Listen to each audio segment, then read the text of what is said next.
There are many ways to prove that the UN and the climate change movement are lying to you, but the most obvious one involves communist China. This is not about climate. This is about crushing capitalism, restructuring the world, destroying the US economy and the United States and all the free world, and moving toward a multipolar new world order. Stay tuned and I'll tell you more. So as we get ready to head over to Egypt for the UN COP27, I thought it'd be important to make an episode of Behind the Deep State, focusing on how you can know for sure, right? We're not all climate scientists, PhDs, whatever. How you can know for sure that this is not about saving the climate. This is not about the environment. This is about totally changing civilization.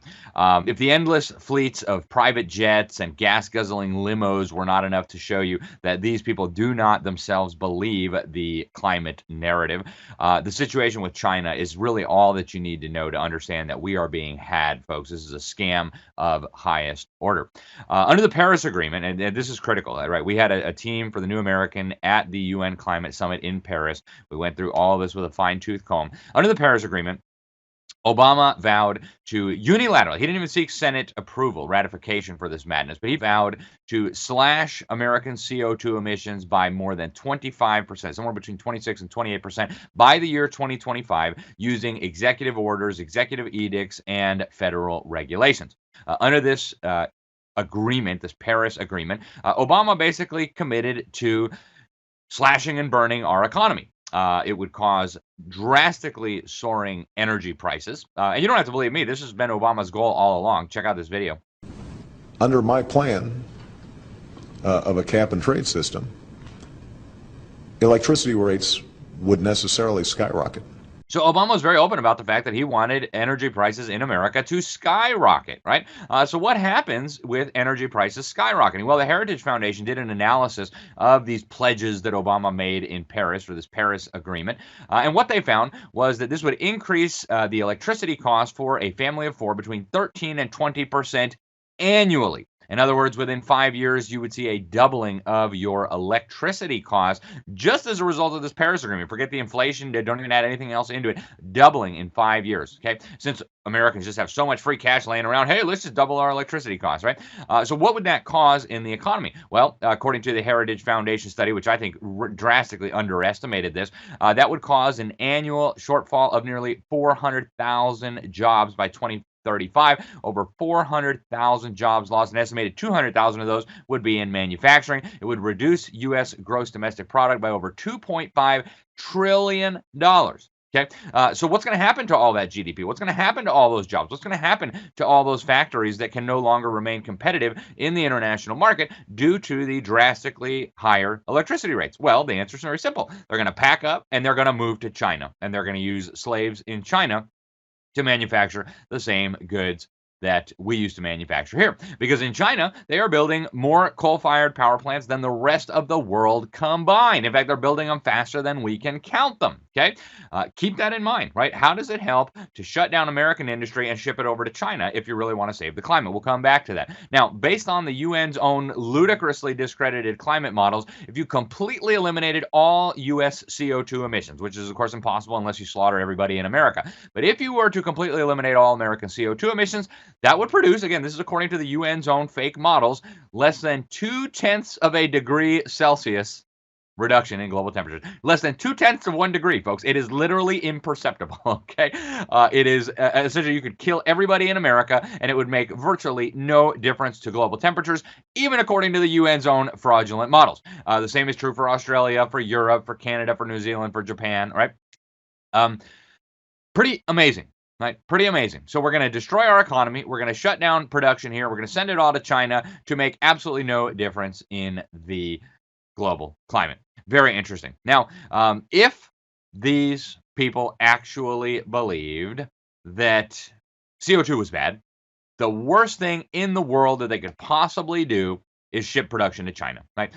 China produces more CO2 than all of the West combined. China is by far the largest emitter of CO2. China has massive amounts of actual pollution, right? CO2 is not a pollution, it's the gas of life, but actual pollution. I mean, there are days when you can't even go outside of your apartment in Beijing because the air is so nasty, so filthy, so dirty, so dangerous. But if these cult leaders actually believed that CO2 was bad, you'd think, hey, literally the last thing in the world they would want to do is shut down factories in America and ship them to China, right? Because if CO2 is bad, that's going to produce a lot more CO2. How could you possibly make that argument, right? CO2 emissions per unit of output, per unit of economic output in China are massively higher than they are in the United States, massively higher than they would be in Germany, massively higher than they would be in Japan. Now, under this Paris Agreement, the Communist Chinese agreed to do basically nothing. Okay, and I'm not kidding. I'll show you here this document from the government of China, their action plan for carbon dioxide peaking before 2030. Okay, so maybe a decade from now, we'll possibly consider reaching a peak in our emissions, right? In other words, that's going to be, we're going to keep increasing our CO2 emissions until maybe 2030, right? Once everybody's forgotten that we made these pledges, then we'll keep increasing them more. And in the meantime, the lemming Americans and Germans and French and Japanese and Canadians will have destroyed their own economies, destroyed their own militaries, etc. Right? This is truly extraordinary, folks, what they are doing. And you know what? It's really interesting because these globalist bigwigs love communist China. In fact, you won't believe this stuff. If you go to Christiana Figueres, she was the head of the UN Framework Convention for Climate Change, basically the UN Climate Czar, the executive secretary of the UN Framework Convention on Climate Change.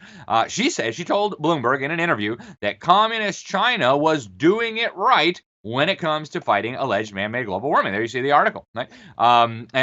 Really interesting. My colleague, William F. Jasper, one of the best journalists on the planet, also a fellow senior editor at the New American, we were in Copenhagen at the 2009 Climate Summit, and we were there when the mass-murdering dictatorship in communist China was bragging that one of the ways they were fighting CO2 emissions was with their one-child policy, forcing parents not to have children, deliberately aborting unborn babies if a woman had already had a baby.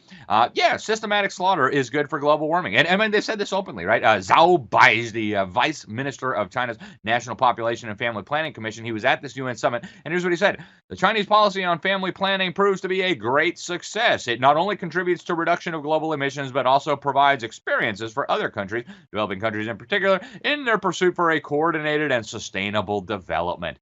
Yeah, killing lots of babies, forcing parents not to have children. That is how we're going to save the climate and have a sustainable life. Folks, this is what they're saying. Okay, this is what they say at these climate meetings. Communist China is doing it right, according to the head of the UN climate cult. In fact, the Communist Chinese regime even crunched their numbers, and they figured out that, hey, we've drastically reduced CO2 by making sure that hundreds of millions of unborn babies would never be born. Pretty amazing, folks. Pretty amazing. Figueres also told Bloomberg that the Communist Party of China is able to implement its climate programs very efficiently because they don't have to deal with what she described as legislative hurdles like we have in the United States and other civilized countries where we have self-government and representatives to represent us. She blasted the political divide in the U.S. Congress that was slowing efforts to pass climate change legislation. Is very detrimental to the climate fight. Pretty amazing, folks. Now, numerous Western leaders have been very clear about how much they love the Chi-Coms. Klaus Schwab, the clown from the World Economic Forum, recruited by Henry Kissinger. And you've got global totalitarians in the West openly admitting this stuff, right? Here is Justin Trudeau bragging about how much he loves the communist Chinese system. In fact, it's his favorite system in the world. Watch. There's a level of admiration I actually have for China because their basic dictatorship is allowing them to actually turn their economy around on a dime and say we need to go green as fast as we need to start investing in solar. I mean, there is a flexibility that I know Stephen Harper must dream about of having a dictatorship that he could do everything he wanted. So no doubt that population control fanatics and nuts like Obama's pseudoscience czar John Holdren, author of Ecoscience, they love this stuff, right? They love this stuff. The idea that the communist Chinese system where we're going to murder lots of babies to save the climate is a really good idea. John Holdren, of course, again, Obama's science czar, he wrote in the book Ecoscience with another neo-Malthusian quack that forced abortions might be necessary to stop environmental damage. He also said we might put sterilizing agents in the water supply to forcibly sterilize American women, and if they behave themselves, maybe we'll give them the antidote so that maybe they can have one baby, maybe two, if they're really, really well-behaved slaves. So, Christiana Figueres, the same lady we've just been talking about, she actually admitted what was really happening here, folks. She said when she was promoting the UN Paris Accord, this is a direct quote, "This is the first time in the history of mankind that we are setting ourselves the task of intentionally, within a defined period of time, to change the economic development that has been reigning for at least 150 years since the Industrial Revolution." Okay, in other words, this is not about the climate, folks. This is about drastically transforming the economic model. Get rid of free markets, get rid of capitalism, and move toward communism, fascism, and technocracy. Even the chattering classes, the Kool-Aid drinking fools that promote this propaganda to the public know about this. Here's a tweet from Eric Holthaus, a climate alarmist who writes for Grist. Here you see what he says, right? We got to dismantle capitalism. That's what the UN says. Well, otherwise, we can't save the climate, right? Now, Joe Biden has continued to work with the Chi-Coms, right? They actually just signed a deal less than a year ago that said that the United States and China recall their firm commitment to work together and with other parties to strengthen implementation of the Paris Agreement. Oh, yeah. We're going to destroy the U.S. economy. The Chi-Coms are going to do absolutely nothing until maybe 2030. In the meantime, they're going to build a lot of coal-fired power plants. Folks, if you're not seeing through this now, I can't help you. Okay, this is just so obvious. It's so in your face. Of course, the Chi-Coms want to work with the United States to impose the Paris Agreement. It's all pain for the United States and all gain for the communist Chinese. What kind of fool would not want that if you are a mass murdering communist dictatorship and you want to destroy the country based on the idea of self-evident truth? God gave you rights. Government exists to protect those rights. Okay, basically, we're going to shut down our economy. We're going to ship our jobs, ship our factories, ship our productive capacity, ship our GDP, ship our technology over to China, and somehow that's going to save us from global warming by putting more CO2 in the atmosphere. Okay, you can probably see how absurd this is. This was obvious a decade ago. Donald Trump pointed this out on Twitter, right? He said the whole climate scam was invented to build up the Chinese economy. Pretty amazing. Okay, then when Trump threw the whole climate charade into disarray by withdrawing the U.S. from the Paris Agreement, the climate alarmists openly said China, the most polluted nation in the world, the biggest CO2 emitter in the world, is the new global climate leader. Look, here's the Guardian newspaper, one of the big far-left radical newspapers in the U.K. Interesting. Folks, this is not just a threat to our economic security, right? If we don't have an economy, of course, we don't have a military. You cannot have an advanced, powerful military without an advanced, powerful economy. And so they're destroying our economy and building up communist China's. And of course, that will lead to communist China having a more powerful military. Folks, I mean, it's hard to even contemplate, but I think the T word is appropriate here. Even the green stuff, right? Even the silly green stuff. Oh, you got to get rid of your normal electricity generation. You got to get rid of your normal cars. You got to go to green stuff. Solar panels, windmills. Who's going to sell us the ridiculous solar panels and windmills? Surprise, that's communist China again, right? Do you see how this works, folks? It is pretty amazing. Now, despite the phony hysteria about Russia from the Chi-Coms, this is also exactly what Vladimir Putin wants, okay? We reported at a recent UN climate summit, we were there, that the Kremlin, and we did this based on congressional documents, you can see them, that the Kremlin was funding phony green groups in America through a shell company in Bermuda called Klein Limited. This shell company was funneling the money to the Sea Change Foundation, which was, of course, demanding that Americans stop producing oil and let the Russians do all of the oil production. Isn't that cute, folks? Now, this should not be a surprise because we have Obama is quite literally a Marxist. Right? I co-wrote a book on this with several others. It's called Obama, Marxist Mole in the White House.